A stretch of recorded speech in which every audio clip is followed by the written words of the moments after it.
Hi parents, welcome to mostly mom.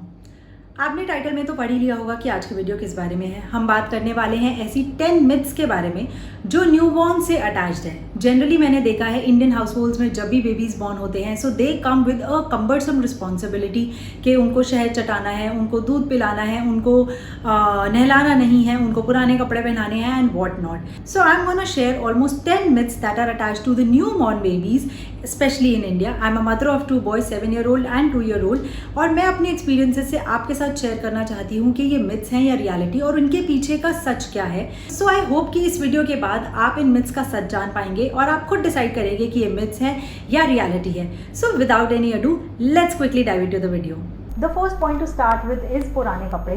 हमारे Indian house holds में generally ये कहा जाता है कि बच्चों को फर्स्ट 40 डेज पुराने कपड़े पहनाने चाहिए, जिसकी तैयारी हम मोर और लेस 8th और 9th मंथ से स्टार्ट कर देते हैं। हम अपने रिलेटिव्स को जिनके घर में पहले बच्चे हो चुके हैं हम उनको बोलते हैं कि आप हमें कपड़े दे दीजिएगा so that at least we can wash it and we can keep it aside for our kids. But I have a very scientific reason behind it. It is actually a myth, let me tell you, because I have told you that I'm a mother of 2 boys and मैंने अपने बड़े बेटे को पुराने कपड़े पहनाए थे, but छोटे बेबी के टाइम पर मेरे पास कोई सोर्स नहीं था पुराने कपड़ों का, एंड बिकॉज मेरे बच्चों में गैप ज़्यादा है मैंने उसके पुराने कपड़े रखे भी नहीं थे। तो ऐसे टाइम पे मैंने नए कपड़े लाए, मैंने उन्हें वॉश किया और मैंने अपने छोटे बेटे को पहना दिए। बट ऐसा क्यों है कि हम बोलते हैं कि पुराने कपड़े पहनाने चाहिए? The reason behind it is कि पुराने कपड़े यूज़ होने के साथ साथ वो घिस चुके होते हैं, they are very soft. Newborn की स्किन बिकॉज बहुत ज़्यादा सॉफ्ट होती है और बहुत ज़्यादा डेलिकेट होती है, तो नए कपड़े उनके लिए हार्श होते हैं। प्लस नए कपड़ों को नया रखने के लिए वो केमिकल और ब्लीचेस उनमें मिलाए जाते हैं which can actually cause allergic reactions. So इसीलिए बोलते हैं कि पुराने कपड़े पहनाने चाहिए। सो पर्सनली मेरे अकॉर्डिंग पुराने कपड़े पहनाने में कोई बुराई नहीं है, because at the end of the day the resources are limited and we are actually helping our environment also. But अगर आपके पास कोई जुगाड़ नहीं है पुराने कपड़ों का, you can actually bring in new clothes, you can wash them 2 to 3 times and make sure कि आप अच्छे लॉन्ड्री डिटर्जेंट से वॉश करें। अपार्ट फ्रॉम दैट आप उसमें फैब्रिक सॉफ्टनर और डिटॉल के साथ वॉश करें and you have to wash it for like good 2-3 times and you can keep them aside. उसके बाद आप बेबी को पहनाएंगे तो आप देखेंगे कि बेबी को कोई रैशेज या कोई और प्रॉब्लम नहीं होती। नंबर 2 पॉइंट इज कि बेबी को होते ही शहद चटाना चाहिए। Again this is a complete myth and I completely detest it because आजकल के शहद प्योर नहीं होते। दूसरी बात, फर्स्ट 6 months में मदर्स मिल्क के अलावा हमारे बच्चों के अंदर कुछ भी नहीं जाना चाहिए। सो वो जो शहद वाली प्रथा है, I think that is more और लेस अ मिथ। स्पेशली आजकल जो हनी होता है that is not even pure, तो बच्चों को एक बॉटुलिज्म नाम का इन्फेक्शन होने की संभावना जो है वो इंक्रीज़ हो जाती है। So please avoid it. In fact आपको पता है कि ये कहा जाता है कि बच्चों में पहले 1 साल जूसेस, हनी, ये सब डाइजेस्ट करने के एंजाइम्स ही नहीं होते, तो हमें एक्चुअली ऐसी चीज़ें अवॉइड करनी चाहिए। आपको खिलाना है, थोड़ा सा बड़ा हो जाए 6 month के बाद आप जैगरी स्टार्ट कर सकते हैं, but honey is something that is raw by nature और उसमें इन्फेक्शन के चांसेस बहुत ज़्यादा होते हैं। So I would say completely no to this tradition of making kids eat honey as soon as they are born. Next myth जो बहुत commonly सुनने में आता है that you should put breast milk, mother's milk in the nostril and ears of the baby, उससे नाक और कान खुल जाते हैं। But please this is a complete myth. I actually talk to my doctor about it because मुझे भी ये सलाह दी गई थी and doctor told me a scientific reason behind it कि आपको क्यों नहीं डालना चाहिए। दे सेड, पहली बात, ब्रेस्ट मिल्क में ऐसे कोई एंजाइम नहीं होते जो आपके नेजल पैसेजेस क्लियर करे। दूसरी बात, अगर आप खुद सोचिए कि अगर आप बड़े हैं और आपके नोज़ में या ईयर में पानी की ड्रॉप चली जाती है तो आपको कितना अनकंफर्टेबल फील होता है। इनफैक्ट ये भी कहा जाता है कि बच्चों को लिटाकर दूध नहीं पिलाना चाहिए क्योंकि उनके कान बहने लग जाते हैं। So that is the same, क्योंकि वो मदर्स मिल्क उनके नेजल पैसेज में जाता है तो उससे उनको पस बनने के चांसेस ज़्यादा रहते हैं। So please do not follow this myth. जो 4th और 5th मिथ मैं आपसे डिस्कस करने वाली हूँ वो है बेबी मसाज से रिलेटेड। इसमें पहले तो ये कहा जाता है कि अगर बेबी की मसाज ना हो तो बेबी की ग्रोथ ठीक नहीं होती या बेबी की हाइट नहीं खिंचती, तो baby massage is utmost important. Somewhere somehow I do follow this myth but not till that extent. What I mean is कि बेबी मसाज के पीछे साइंटिफिक रीज़न ये है कि आप जब बेबी को हल्के हाथों से मसाज करते हैं तो उनकी बॉडी में ब्लड सर्कुलेशन इंक्रीज होता है, जिससे कि उनको ग्रोथ में हेल्प मिलती है। अपार्ट फ्रॉम दैट, क्योंकि बच्चे उस टाइम मूव नहीं करते तो उनको जब हम वो मूवमेंट देते हैं तो उनको डाइजेशन में हेल्प होता है, उनको गैस नहीं बनती, और इसीलिए it is more comforting for the baby. Baby massage से रिलेटेड ही नेक्स्ट मिथ है कि आप बेबी की मसाज बिल्कुल हार्ड हाथों से कीजिए। That means you have to pressurize babies body, और उससे आप उनके फीचर्स भी सेट कर सकते हैं। लाइक आई हैव हर्ड कि अगर आप बच्चे की नोज़ तेज़ प्रेस करके उसे मसाज करें या उनके कान तेज़ प्रेस करके मसाज करें तो उनके कान पॉइंटेड हो जाते हैं या नोज़ पॉइंटेड हो जाती है। But somewhere somehow I don't believe in this myth. But अगर आप बहुत तेज़ हाथों से मसाज करते हैं that can actually hamper the kids. In fact मैंने देखा है कि बच्चों की ये जो कॉलर बोन होती है, दैट इज शोल्डर बोन और कॉलर बोन, उनका हमें मसाजेस के टाइम पे बहुत ध्यान रखना चाहिए। मसाज का मेन मोटिव होता है to increase the blood circulation in the body which is good for the growth and not related to any other myth associated with it. The sixth myth on my list is applying kajal on newborn makes the eyes bigger. But again that is a complete myth, because जैसे आज मैंने काजल लगाया, हो सकता है आपको आज के लिए मेरी आईज थोड़ी ब्राइटन अप लगे या मेरी आईज थोड़ी बिगर लगे, but these Kajal kind of things can not make your eyes bigger on regular basis. बहुत एक कॉमन मिथ है कि पाउडर लगाने से बच्चों को फेयर कॉम्प्लेक्शन हो जाते हैं, उनका कॉम्प्लेक्शन चेंज हो जाता है। But again powder is actually harmful for the babies, तो आपको बच्चों को पाउडर नहीं लगाने चाहिए, बिकॉज पाउडर में एक छोटे छोटे पार्टिकल्स होते हैं जो हवा में उड़कर, स्पेशली जब हम पफ से लगाते हैं पाउडर्स, तो वो हवा में उड़कर उनके नॉस्ट्रल्स के थ्रू उनकी बॉडी तक जाते हैं, which is again not good. In fact अगर आप पाउडर लगाना भी चाहते हैं, put it on your hand, rub it between your palms and then apply it on the body of the kids.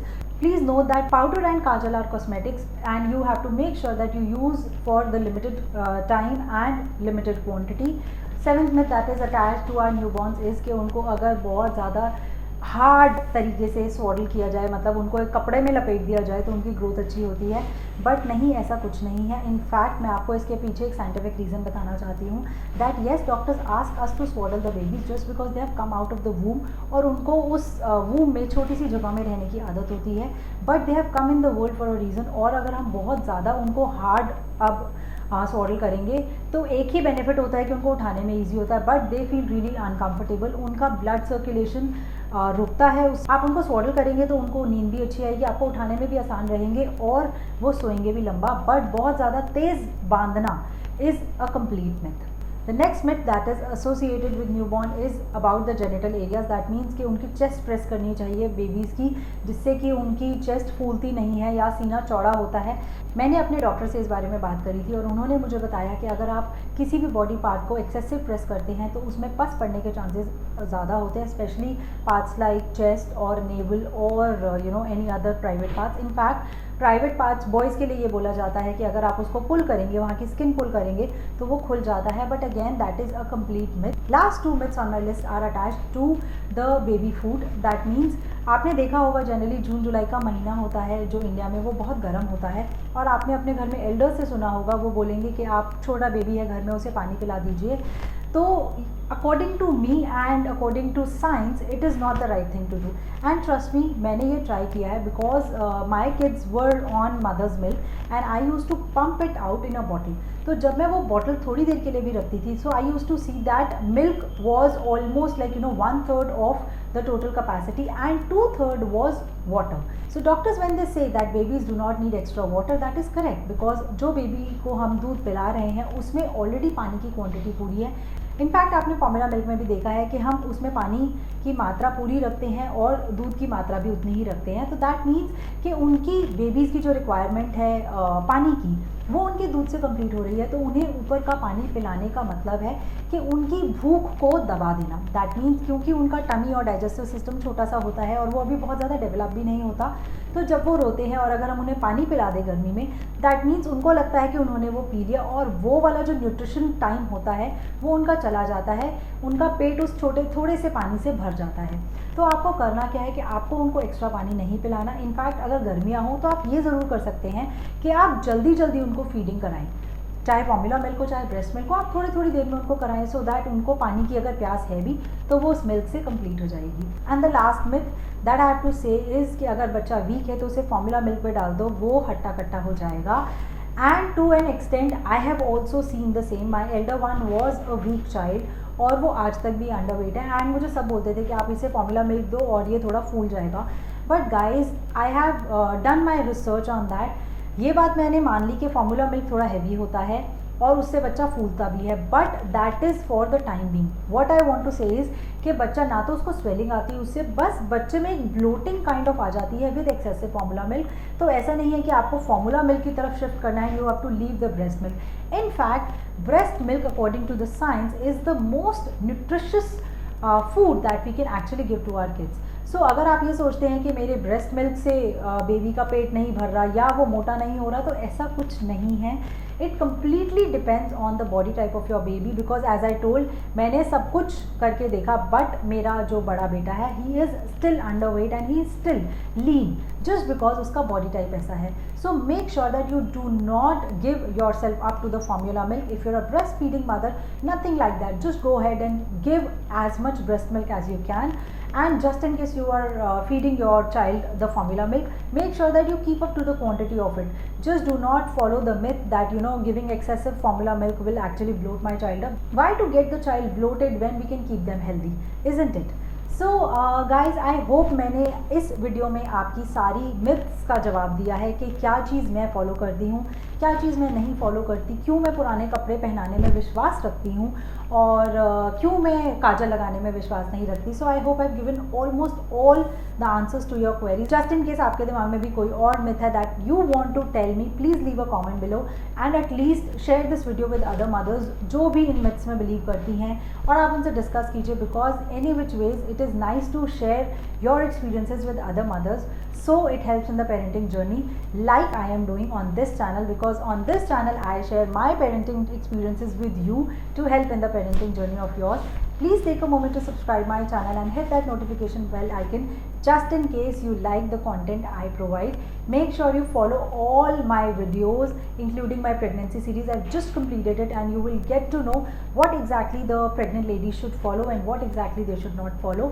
Just in case you're a new mother, make sure that you follow my this series where I will be talking about more or less newborn care tips as well as newborn health tips. कि आप उनको क्या खिलाएं, क्या ना खिलाएं, कैसे पालें, अगर आपको कोई इशू है, कोलिक का इशू है, गैस का इशू है, मसाज का इशू है, कैसे हम इन चीज़ों से डील कर सकते हैं.